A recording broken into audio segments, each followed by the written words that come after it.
going up, everybody? It is Mike, and we are back. I got something for y'all. I have a treat for y'all. Go grab a snack, grab a drink, sit down, relax. I have a story to tell y'all. The story is called The Confession. So a little bit of back talk, a little context. I was invited down, last month to go hang out with a girl I once knew. For spring break, they're at our college campus at a dorm. I was there for a week, okay? So it was already gonna be hectic. So one of my closest friends and my sister had told me something before I had left, and it really didn't clock or click with me at all. They said, good luck going to the bathroom. And I was like, what? What do you mean? Good luck going to the bathroom? What are you dumb? I'm just gonna go to the bathroom. What the hell? It's not gonna be a problem. That's what I thought. Okay, that is what I thought. I finally get there. I go straight through that door. I walk in and I'm in her room. And the fear that had just overcome my body at that moment as I looked to the right and saw her bathroom. Keep in mind, the bathroom is attached to the room, not like you would think with a master bedroom. It is attached like a closet. The toilet was about 12.6 feet away from her bed. That means we were this far from where we were going to be asleep. So where I would release the children would be detected by her nose 12.6 feet away. And that's not even the worst part. There was a literal 2-inch gap under her door separating it from the floor. So anything that had gone down in that bathroom, anything at all, would just waft, even with the door closed, just waft into the bedroom. So I had to develop this technique.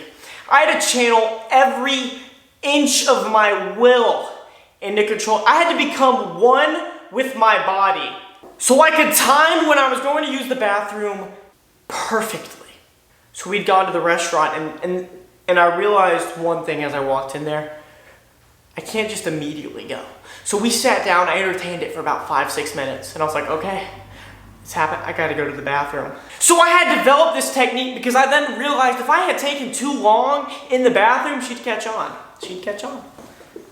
So I developed this speed running technique, the perfect, most precise technique to be as efficient at going to the bathroom as possible. I would do the deed. I was going so fast that the muscles in my anus were shooting it out like a bullet, like a missile was entering the toilet. Gadoosh! It had hit so hard, a little bit of water splashed up, and I got splashed back. Kind of like if I was on the Mystic Mountain at Disney or SeaWorld. It had just caught me off guard, which then made me go even faster. I was wrapping my hand in toilet paper, wiping, and already getting the next piece as I was wiping. I was a one-man assembly line. I tell you. I then shot up off the toilet so fast, I flushed and I didn't even make time to look around and see if it actually flushed or clogged the toilet. So to this day, I have no idea if it clogged the toilet. Unless whoever's at that restaurant just, you probably would never know, but in case, I'm sorry.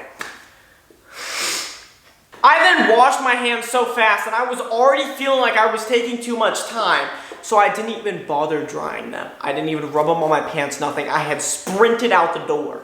I had walked so fast from the bathroom to the table that by the time I reached the table, my hands were completely dry. Simply from the drag of the wind as I was speed walking down this hallway. And you would think that's the worst part of this whole thing was having to perfect that, but that's not even it. So one of the nights, she's passed out. I'm thinking, this is my chance. It's 3 in the morning. This is my chance to do it. I was happy I didn't have to do the speed method. I didn't have to do anything. I go to the bathroom. I don't even turn the lights on in fear that the light would wake her up.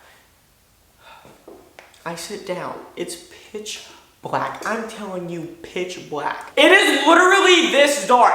What you see is exactly what I see. This is my setting for me in the bathroom at this time. I am no longer speed. Everything is going smooth. I'm no longer wiping so fast that I'm getting rope burn in between the crevice of my cheeks. It is so quiet in this apartment building that I could hear a fly fart in the next building over. It probably would have sounded like a little tiny orchestra of trumpets. So there's nothing going on. It's silent. I'm going to the bathroom. Then out of nowhere, the fire alarms in her apartment all start going off. And it's not like that little smoke detector you have at your house where it just beeps in one every once in a while. It just blares.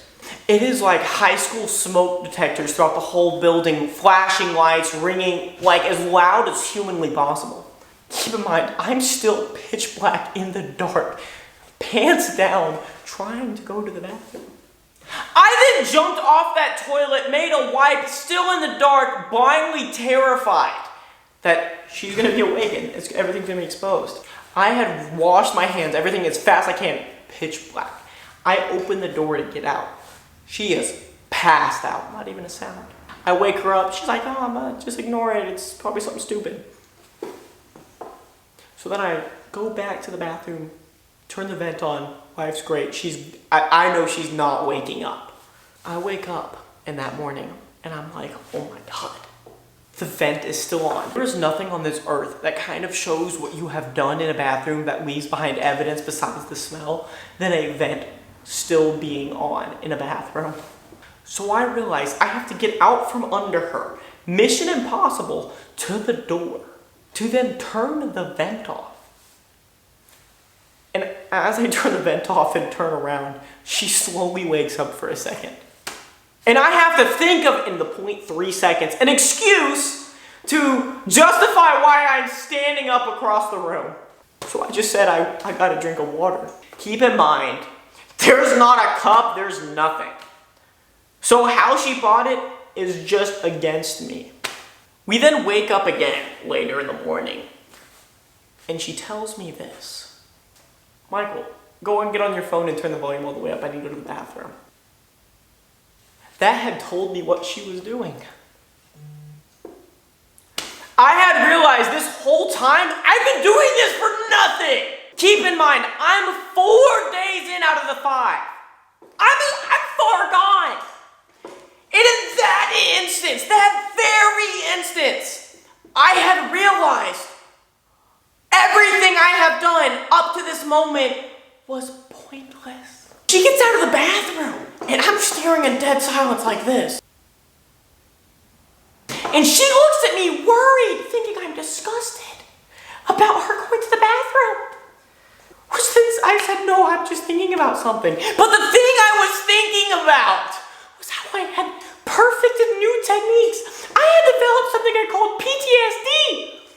Post-traumatic shit disorder. I never thought I would recover, and it was for nothing. So yeah, that's it. That's pretty much the story. That's all I got. I actually did enjoy kind of like telling the story, so I might throw up some new stories. But that's about it, guys. And as always, peace out.